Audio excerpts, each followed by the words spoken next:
Hey there, and welcome to Covenant Conversations. This is our podcast that is intended to have interesting, knowledgeable, wisdom-filled, gospel-fueled conversation that impact your everyday life and relationships. This week, we have Carissa Wott joining us, and if that name sounds familiar, it's because this is week 2 of kind of a two-part thing. Our previous conversation was about the 3 things that wives wish their husbands knew. And we continue that conversation today with 3 things that husbands wish their wives knew. Husbands, you're going to want to listen to this. This may give you some words to express some of the things you've been feeling all along. Wives, Carissa has incredible words for you and incredible words really for every marriage on how this can work when we know each other, when we communicate well, when we dig into life together. So I cannot wait for you to hear all the wisdom that's going to drip out of this. And without further ado, let's just get into today's conversation. Welcome to Covenant Conversations. My name is Kyle Burkholder, and I'm joined again today with my friend Carissa Wott. And we are here to take on part 2 of what we started in our last podcast episode. And last time we talked about the 3 things that wives wish their husbands knew. And we promised that we weren't going to leave it one-sided. Today, we're going to tackle the 3 things that husbands wish their wives knew. And so, Carissa, for those who have never met you and never heard you, and then someone forwarded this to them and they're excited to hear about you, who are you and what do you do? And just give us a sense of who you are. Okay. Yes.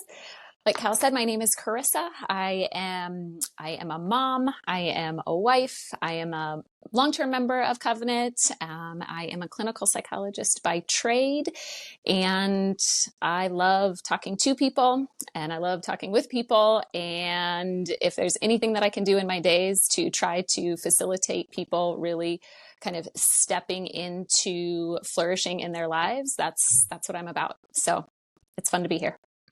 Thank you for being here and helping us in flourishing. It's absolutely, it's why you continue to be our person, because you are so good at helping us figure some of this stuff out. And so what I want to do now is I'll jump into our 3 things, and maybe to get us there, this was harder than you think.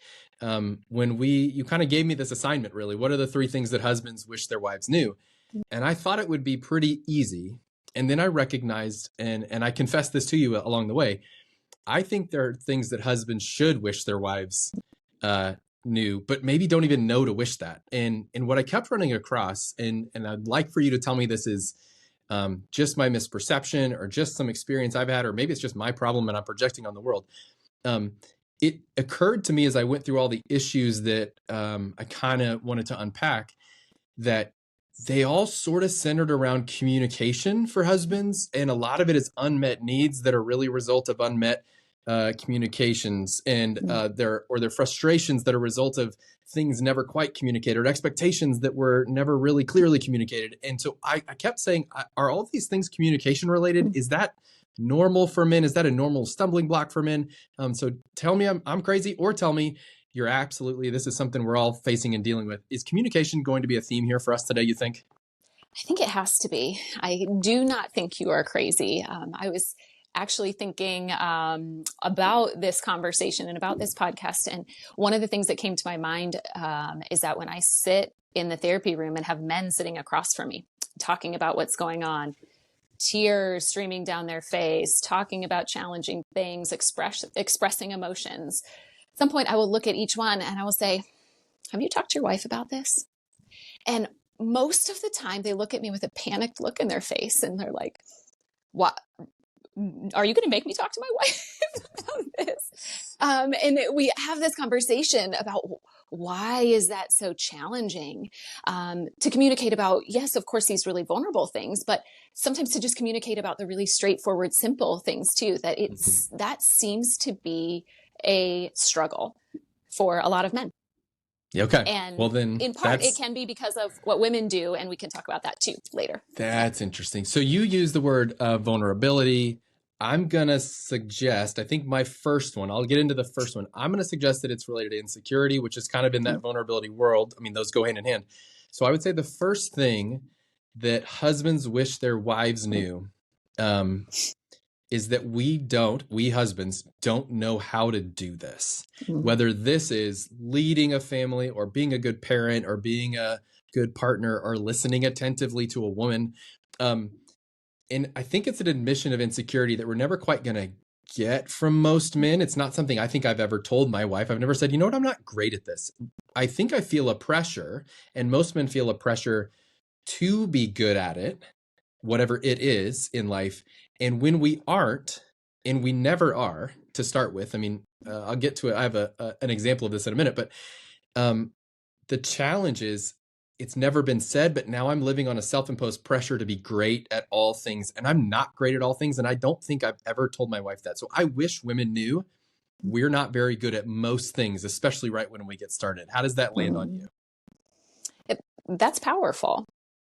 I think that's powerful as a woman to hear that, to see their husband as somebody that's walking into the relationship with insecurity versus assuming that they don't care. Maybe it is that they care deeply, but they feel insecure or inadequate, as opposed to, I'm just not interested in being really good at this. So with anything else, maybe the admission of, like, if to take someone who's sitting on your couch, or if you have a couple that's sitting in front of you going, we can't get through this problem. You're suggesting that it would be powerful for a man to sit in front of his wife and say, listen, I want to be good at listening to you. And I think before we even come up with strategies on how I do that better, I just need to confess and admit, I think I'm terrible at it. I'm not good at it. And I want to be better at it. Can we start there? Would that be helpful? That's huge. That is huge. Yeah.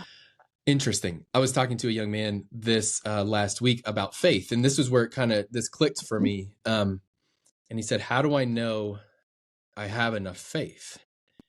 And I said, well, that's an interesting question. What do you mean? And he's like, well, do I have to do enough things or have enough evidence? Or when am I really a follower of Jesus? When am I really faithful? And all I could come up with was, listen, on the first day I said I do, I wasn't a very good husband. Objectively, anybody who was measuring me, if you could measure that, would say, you're not great at any of this stuff yet. You're new. And I'm better 20 years later than I was on day one. But faith is much the same way. So even as we think about the kind of the big things in life, when was I a good employee at my brand new job? Not on day one, but I have to get better. But it first maybe takes the humility to say, I'm not going to be good at this on day one, which then maybe, to piggyback on the last conversation we had, could create curiosity within the man on how do I improve? Absolutely. Well, let me ask a question, and I'm going to pull in another metaphor, so bear with me because I love metaphors.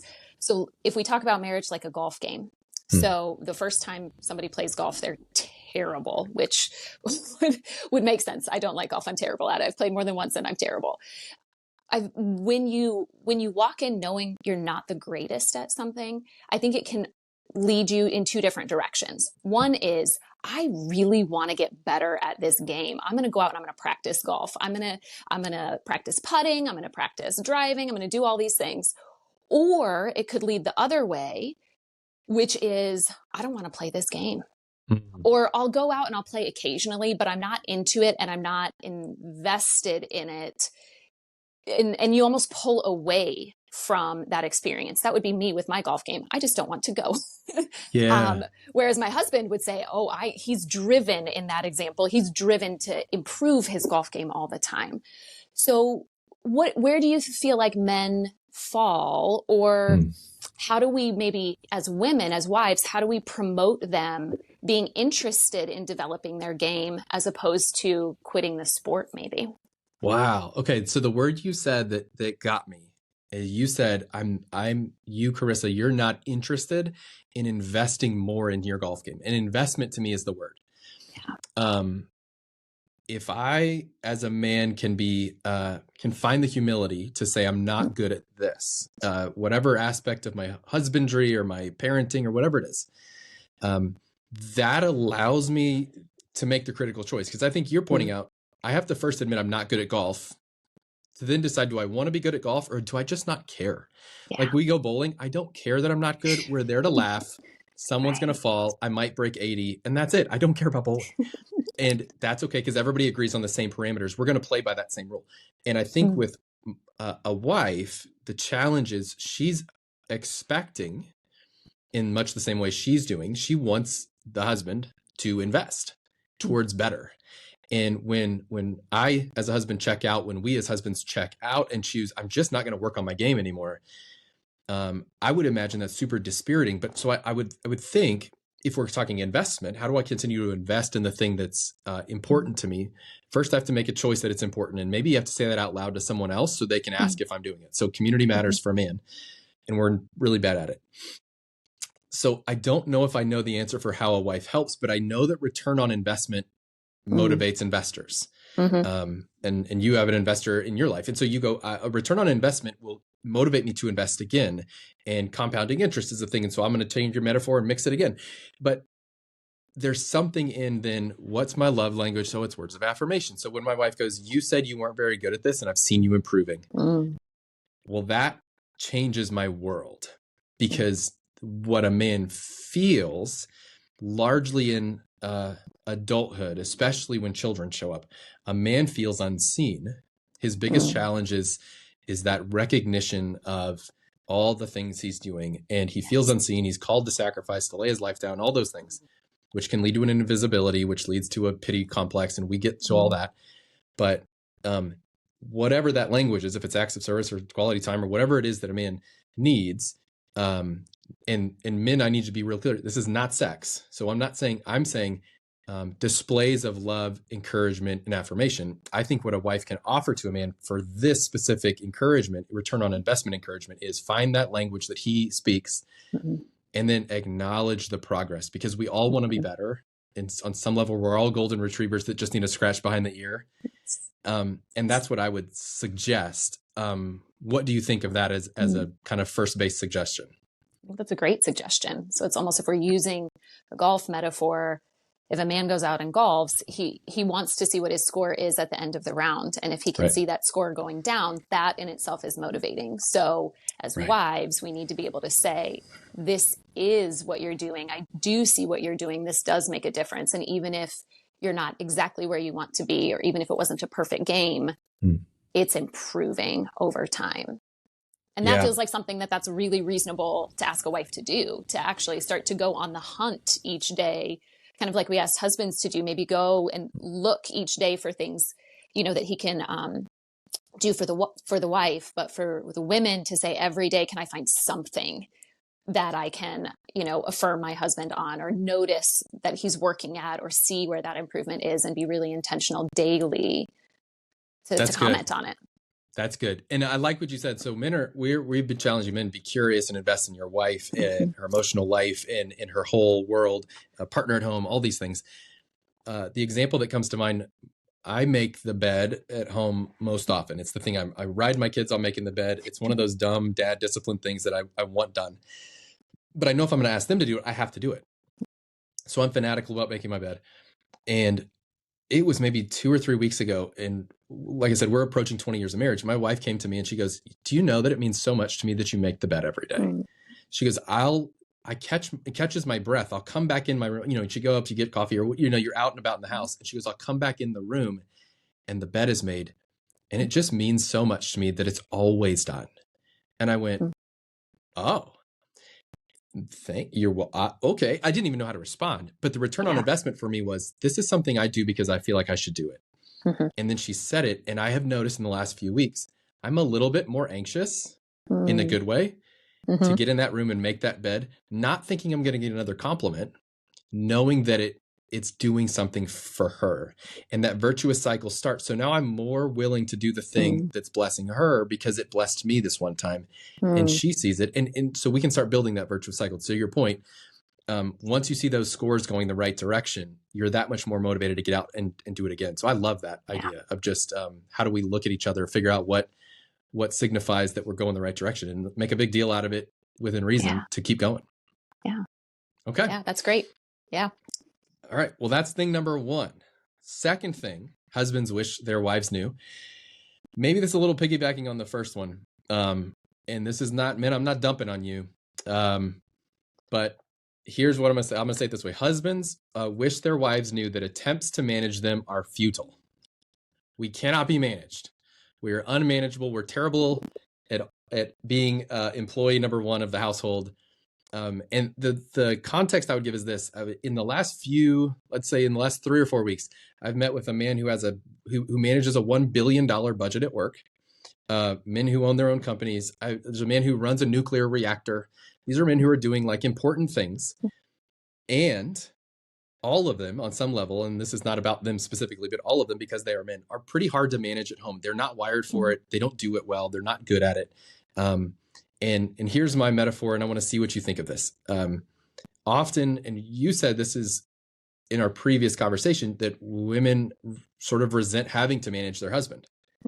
And we're flipping that going, because husbands are unmanageable, of course you'd resent having to manage a husband. So he needs to lead, but when he's not leading, we try to manage. And when we don't manage, it doesn't work.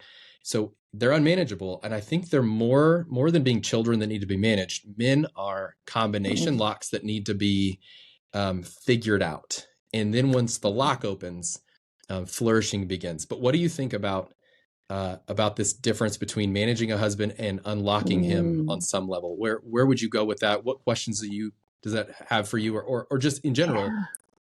I don't want to make it too cute, but I do feel like every man sort of has a unique combination that unlocks him at home. Yeah. So that's really, really interesting. And I think that's going to require a good amount of humility from the wife. I think it's an easy defense mechanism to treat your husband like a child.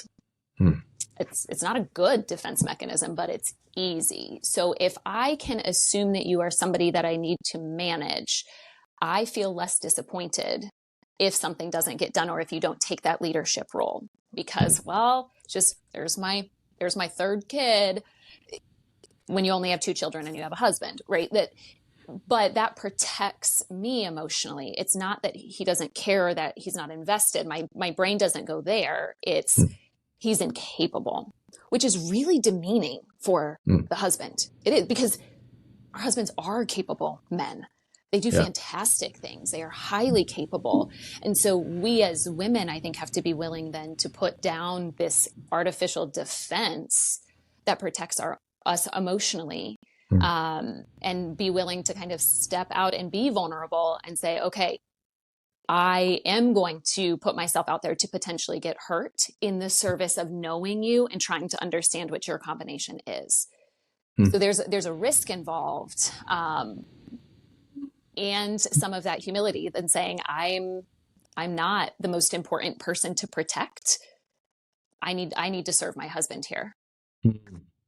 So, okay. So then I can hear the women in the audience saying, that's all well and good, that I need to take this posture and approach it this direction.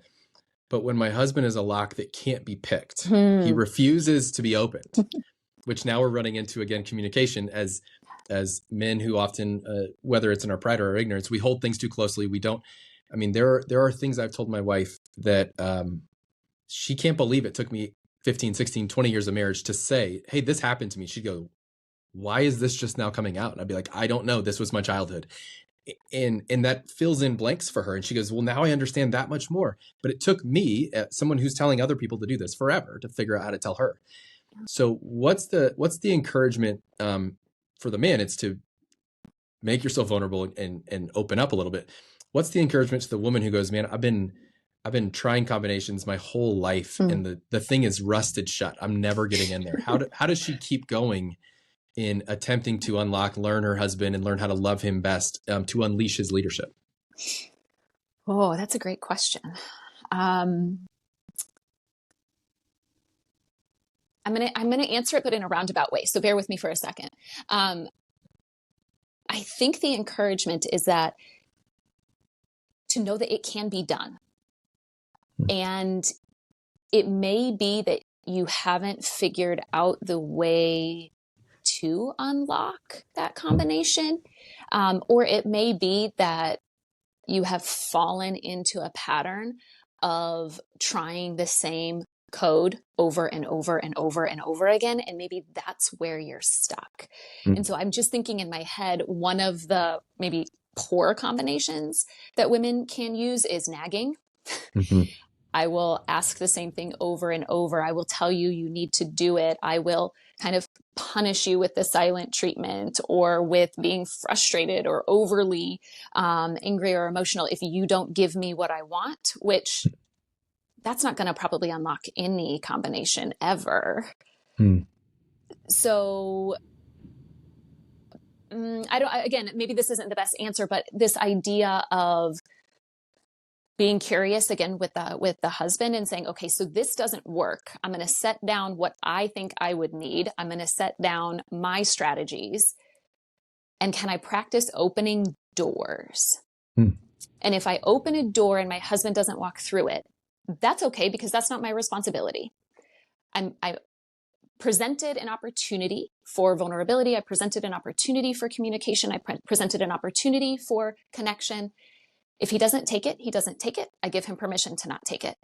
Yeah. But if I can be responsible to just open doors, and eventually if I have 30 doors open, maybe eventually he'll walk through one. If he doesn't, well, shoot, I didn't fail. And so I don't have to beat myself up for doing something wrong, but yeah, maybe just the opening of the doors. And I guess that could look a lot of different ways, but I'm not trying to drag my husband through the door. Right. Badgering him into, tell me about your childhood. That might not work.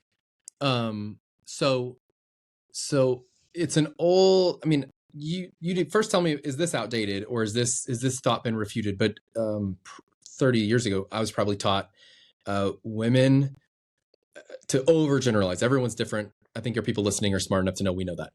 Everyone's really different. But as an overgeneralization, women relate face to face.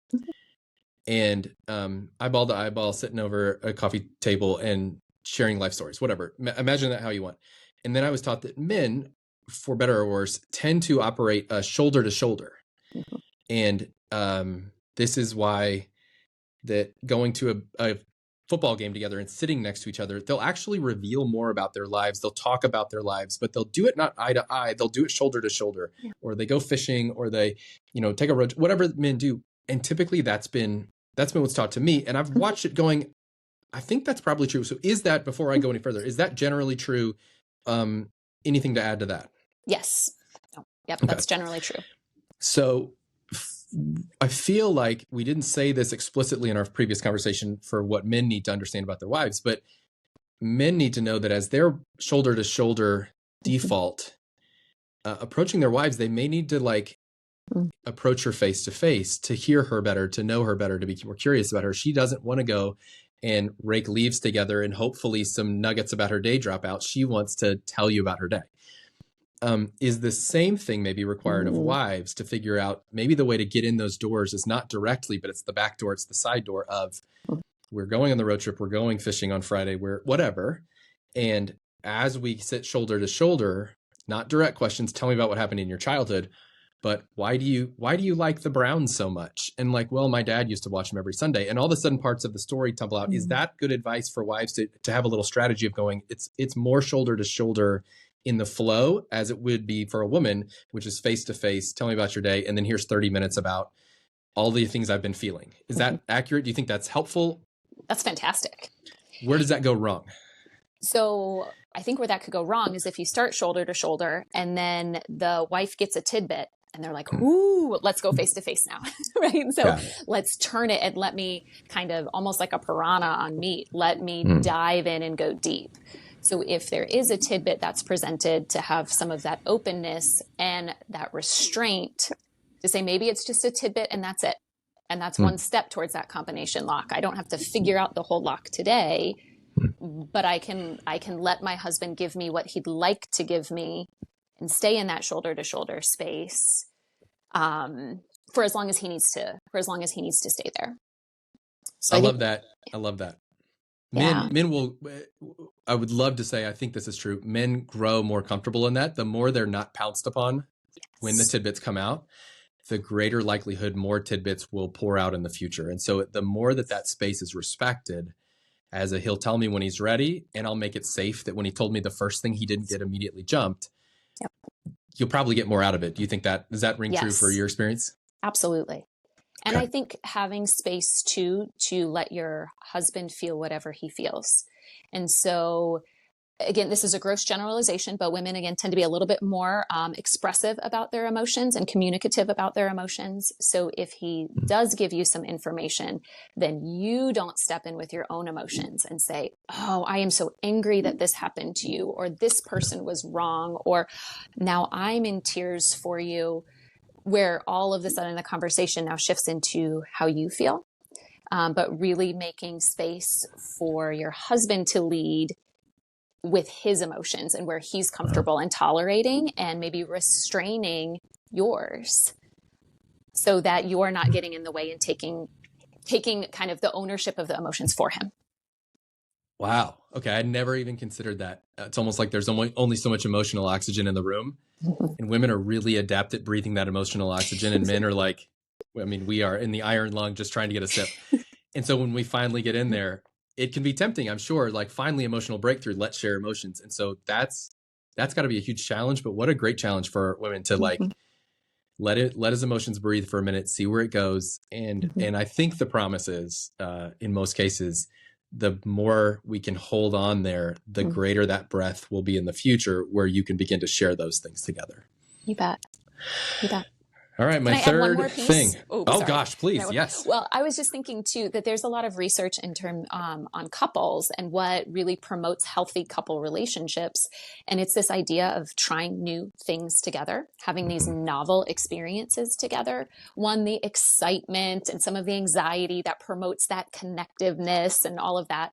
But I wonder if there's something to what we're talking about here, where if you're doing something side by side, but if you're doing something new side by side, does that open a different door for the husband? And in the context of the newness, does that create a different emotional response where he can give a tidbit that maybe wouldn't occur in regular, normal day-to-day life? So maybe as you're thinking of how to live life side by side, create some of these new, novel, fun experiences too. That's fantastic. And that's super interesting to me. Like, I even think, so the honeymoon to me, I think the sneaky reason a honeymoon matters is not because it's tropical or not because it's romantic or not because sex is happening. It matters because it's your first bonding experience that's only yours, right? And so if we think of our marriages that way, I'm always telling young couples to build secret language that only you two know. My wife and I can't give it away here because someone may hear this and know, we have 2 or 3 hand signals. And we're in a lot of social situations. Sometimes we're in social situations we don't choose of our own. You know, I'm a pastor. I'm with a lot of people. And we have a couple hand signals that mean something to the other, that tells rescue me, or this is getting weird, or let's get out of here. And it's never an offense to the people around. We're just going, we need a way to get through this. But what it ends up doing is it bonds us together. And she'll go, did you see about halfway through the dinner party where I did? And I was like, yes, I felt the same thing you did. That was an awkward story. So whether it's cooking together and trying a new meal, or working on the back deck that you're fixing up together, or new vacations, or trying national parks, or whatever, your point is a little bit of variety in the side to side, shoulder to shoulder life may in fact, that's a great theory, may in fact open new doors, because new experiences, men are very context driven. And I don't know a better way to say that than we are context driven human beings. Yeah. And different contexts unlock different things for us. And so maybe the lock unlocks itself over time, and it's just the intentionality. It's a different sort of intentionality than the man's curiosity. It's a much more roundabout, slow intentionality, but just being in those spaces might do a whole world of good. Yeah. Okay. And this is why you're here. Can I stop you? Please stop me more. This is great. I'm swimming in that. I got to think about that for a while. Okay. Moving on, the third and final thing for today, there's probably 100. The third and final thing that husbands wish their wives knew. Husbands wish their wives knew the unspoken weight of being a faithful man today. Maybe it's always felt this way, but especially today in a sex-saturated world, to lead a family, disciple kids, pursue a spouse, please a boss, save for retirement, be handy at home, maintain relationships, avoid all the sin traps the world offers, try not to linger too long at the girl in the Starbucks line, et cetera, et cetera, et cetera. I don't think, and I think this is another thing that men are not being honest with themselves. So if I can blame us a little bit to start before opening that up, I don't know that men are honest about the way that feels. I think we're not in touch with how that feels. It feels like a lot. And I think we're in denial. And I would argue that most men are in denial that this is actually a pressure and it feels like pressure. And instead we kind of compartmentalize life, and we're good at compartmentalization, and that's a gift. But my fear is men, we are compartmentalizing all of the various things we're feeling. And it's like packing different bricks in a backpack. Eventually you can feel the weight of them all anyway. It doesn't matter how many bricks there are. It's the same amount of weight. And so then what we'd wish, if we could admit it to ourselves, I think we'd wish our wives would just know it, even to create that grace of when we're not perfect, and the encouragement when we do something well, which goes back to that first one of just going, look, we're not going to be good at this all the time. And there's too many things to be good at anyway. So saying all those things, how does that land on you? What questions does that create? What have you seen that jives with that? Or even what insight do you have? Yeah. Oh, I think women wish their husbands would tell them that. And maybe the husbands can't if they're in denial. But to think about having a husband come in and say, it is all so heavy right now.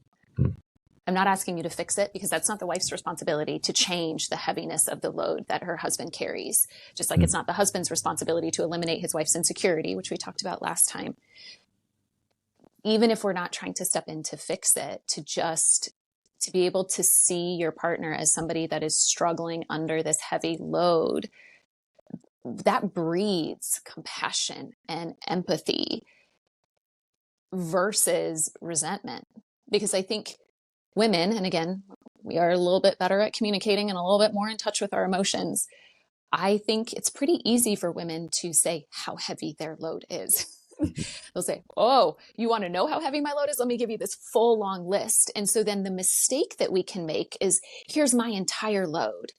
And if my husband doesn't tell me what his is, I'm assuming incorrectly his is light. And because he does compartmentalize better than I do, it seems light in the moment because he's only got 2 things. Right? His brain isn't thinking through 85 things all at once. He's working on that one brick that's in his backpack. And so we miss the boat, and we start to think that we have a load, and we miss the fact that he has a load. And knowing that you both are carrying this heavy load together, I think that creates compassion and connection. Yeah. Is it possible to have warning signs? Is not where I want to go. It's not a red flag. It's normal life, but is it possible to have some sort of indicators? So I think I've talked to a few men, and even in the last few weeks myself, I'm one of these where I have my own indicators for when I know I'm trying to escape. My life, and I'm in my 40s. We have a bunch of men in the church, 20s and 30s, but a bunch that are 50s, 60s, 70s.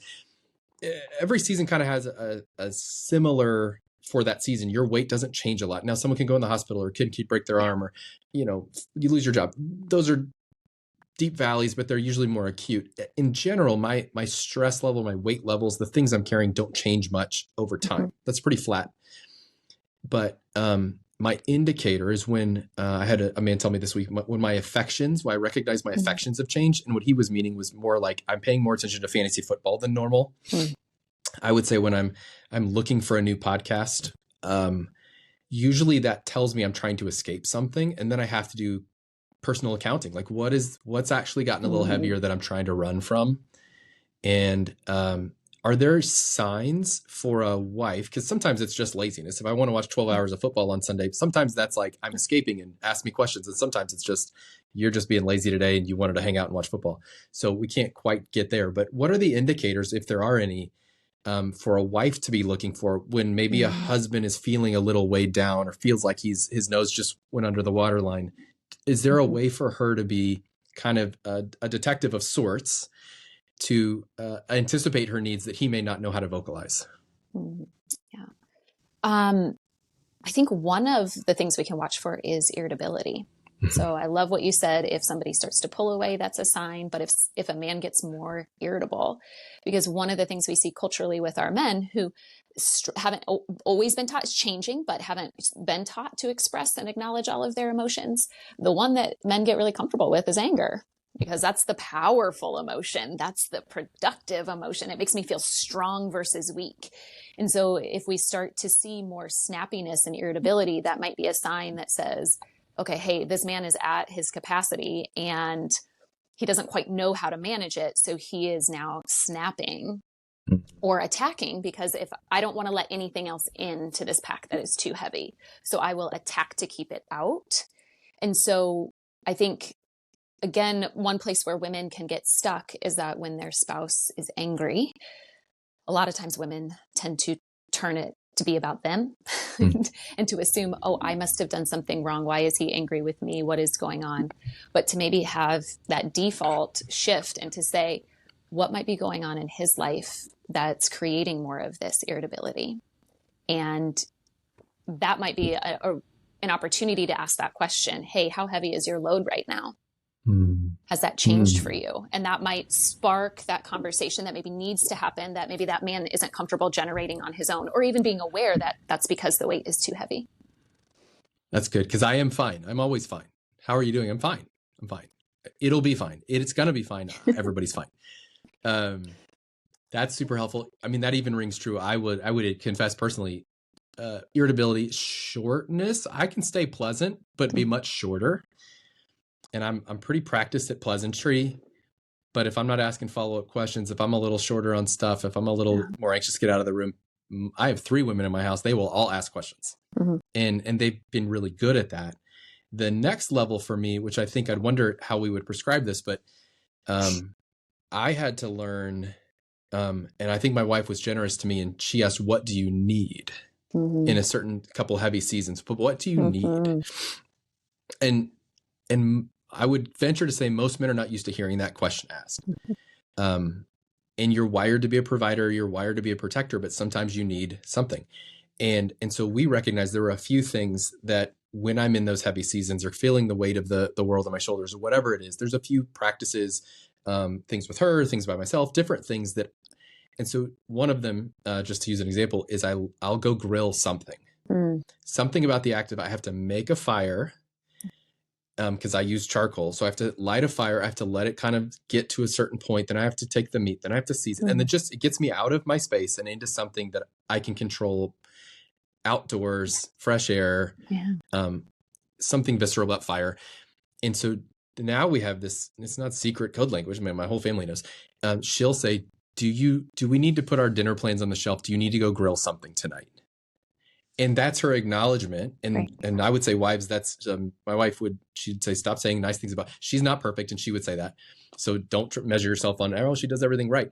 She's found out that that's a secret way between us of her saying, I know something's not right in your life and I'm not going to make you tell me all about it, but let me acknowledge that I see it. And that's enough for me. And I'll go, yeah, let me go start a fire. I'll figure something out. And somehow that's enough. We're not that complicated men. Sometimes we get there, but we're really not that complicated. So would you say that it could be a helpful thing, even if she doesn't ask, do men need to kind of know what they're, whether it's some men would say sexual attention, or some men need quiet time by themselves, or some men need a night out with the guys, or whatever. Would that be good for a man to kind of have an answer thought through of what do I need when I'm in these heavy seasons, so I can practice some of that, whether it's self-care or anything else would want to call it? Is that something that men could do to be proactive? Absolutely. Absolutely. What a great self-care strategy to have an idea of what it is you need in any given moment. I think that's fantastic. So if it's 9 holes of golf, if it's, if some guys, it's getting out on the riding lawnmower and just having the space. So whatever it is, I would say, guys, be encouraged to figure out what are those practices that just kind of slow your soul down a little bit. And I would encourage wives to ask the question, one, observe. You see the things he kind of gets joy from. And then be okay asking that question, do you need 9 holes of golf after a week like this? And again, hopefully the virtuous cycle shows up there. And he'll take the cue, because we all know there are times where he goes, no one ever needs a manicure. Do you need a manicure? Which is just an excuse to go outside for a couple hours and get pampered and have some attention, be away from the kids. Guys, there are times you need to say that, and it's okay to even ask for the other to start that better communication of needs and desires and that foundational weight you carry. Yeah, that's fantastic. Can I ask one more question with that? I mean, good luck. We'll see what I got. Okay. So as I'm thinking through like the heaviness on men's shoulders, I'm thinking just in terms of how culture has shifted. And so women now, let's talk about the financial burden or the burden of just providing for families financially. We can use that as an example where women, not every woman is out in the workforce, but a lot of women are. And so women, I think in their minds, they're saying, okay, we're carrying part of that load. Maybe like in our last conversation, how men say, well, I do the tasks at home. Does that offer any relief of the weight that is on a man's shoulders? So if a woman says, okay, I take part in this particular weight that you carry, does it fundamentally change the load? Or is it just kind of, yeah, that's great that you do that, but I still bear that heaviness regardless of if you do this with me or not? Because I think that will help women know, again, how do we show up for our husbands better? If we know if anything actually does reduce the load or not. That's an incredible question. And I think the nuance will be that every relationship, as you well know, is so different when it comes to specific aspects. So for some couples, this will be a big issue, and others are like, and we got that. I think that you picked the right example. So the provision side of it is a great one. I would probably compare it to what I would expect a woman feels with child raising. As much as a man helps with raising children, somewhere in a woman, it's somehow hardwired in her that this is her responsibility to make sure it's all done. And I would probably say that somewhere within a man's hardwiring, and if it isn't, it should be, men, it's part of your job.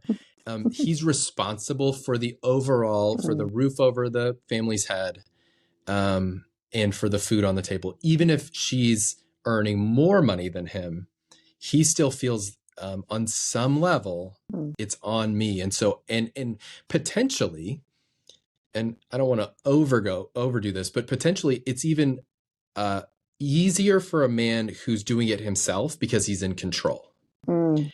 And the more that he's not in control of the means of provision, it might even be, as a pride thing, harder.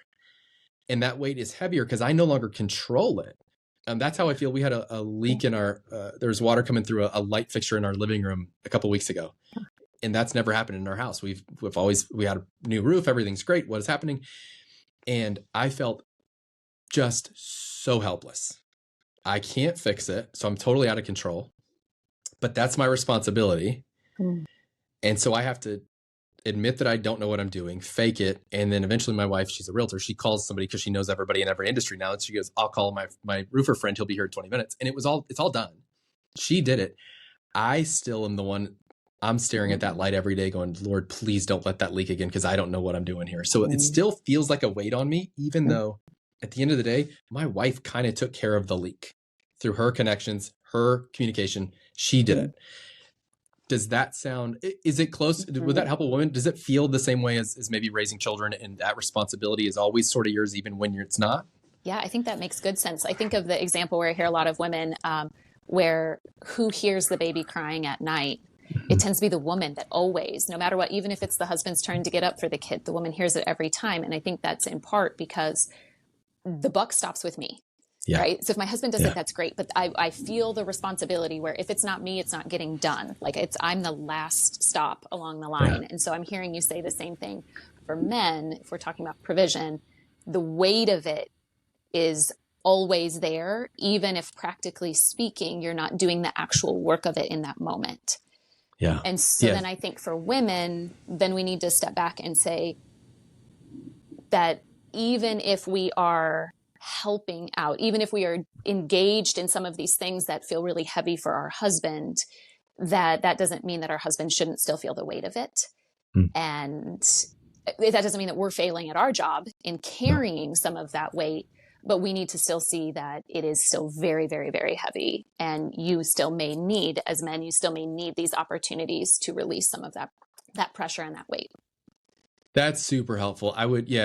This reminds me, there was a friend of ours who we watched, they have a couple kids, and we watched their kids for a few days while they were on vacation. And I think the wife, the mother, spent a week preparing to leave the children. This feeling, every mom here is nodding, going, oh, I've done that. And every snack is thought through, and here's the medicine at the certain times, and here's the schedule, and here's the backup underwear, and here's the underwear to the backup underwear. And she had it all ready. And yet even traveling, it was an international thing. They had to be away. And even then she still felt the responsibility to call and just check and make sure she did it right. Everybody's okay. It's fine, right? We're good. You sure? And I thought, oh, what a burden to carry for a mom. And it's a blessing that you get it, but it's the burden you carry all the time. And that feels a lot like the long list of things I kind of rambled off that a man feels weight on, is you go, even when you're not doing them, even when they're, we have so many couples, blessed couples in our church that have adult children. They're not responsible for those kids anymore. And yet they feel the weight of those kids' lives and their choices, and so often are burdened by their kids, even these days. So I think that's a great explanation and good clarifier, because that weight will be there. And all men really need is for someone to acknowledge that weight exists. And then what do you need? And usually the answers are actually nothing. I need a good night's sleep and I can do it again tomorrow. I was made for this. But sometimes there's something. So that's really helpful. Yeah. Okay. Carissa, what would you, if we were going to wrap this up, I started out by saying maybe communication's an issue for men. And it's a lot of, I think you've given us a lot of great advice, especially for women, on how to come alongside men and coax out some of that stuff. Is there any kind of wrap up with communication? Is there anything when it comes to husbands being known by their wives? Is there any sort of encapsulating thoughts, insights, or things you've dealt with in your practice that you would say are especially helpful things for us to leave on as we close? So I think the one thing that I want wives to take away from this is, if you can approach your husband in communication, if you can approach them assuming that they are good, assuming that their heart is good, that they have your best interests at heart, even if it doesn't always come across that way, communication will flow 1,000 times easier. Part of what happens in the therapy room is that it is never my job to be defensive, because it's never about me. So it is amazing the things that come out in that context, simply because I'm going to listen to you and not judge you and never get defensive. And that's a tall order to ask in a relationship, because, we've got hurts and we've got past memories. There's a lot of stuff going on in relationships that can cause pain and defensiveness. But if you can, as a woman, walk into an opportunity for communication with your husband, practicing setting down that defensiveness and practicing attempting to see the good in your husband, I think communication will go so much better. It's not a guarantee that it will go well, but I think it sets the stage for more communication, which is what a lot of women are looking for anyways. That's rich. Okay. Well, I don't want to add to that. I don't want to, I think it's the perfect last word. And what a blessing for our men if our women can take on that challenge and lean into that. If you're listening to this, you're watching this, and marriage is an acute issue for you, if you've listened to these two and you go, hey, this is hard and we're in it, and I don't know if we're going to make it. Maybe you're there. Maybe you're just in the first inning of challenge, but you feel it. I want to make sure you know that we have resources for you if you're out there and need them. You can always email me directly, KYLE, Kyle at bgcovenant.org. You can email the office at bgcovenant.org. And just, we have helped with counseling dollars in the past. People who say, I'd love to start marriage counseling. We're on the brink, but I can't afford it. We'd love to help with that. We also have a ton of people who are wise in this area, mentors and others who can walk with you. So I would say don't suffer alone wherever you're at. There's help for you and hope for you. And we'd love to be part of that. For everyone else, we just say thank you for being a part of this conversation. We would encourage you to take this conversation home and have this conversation in your homes. Couples start talking, and usually good things are going to come out of that. Beyond that, we cannot wait for the next episode, the next chance to have a conversation with you all. Thank you to Carissa for being here today and for joining us as always, and really all the insight. We couldn't do it without you. And everyone, thanks for joining us. Continue the conversation. We'll see you next time.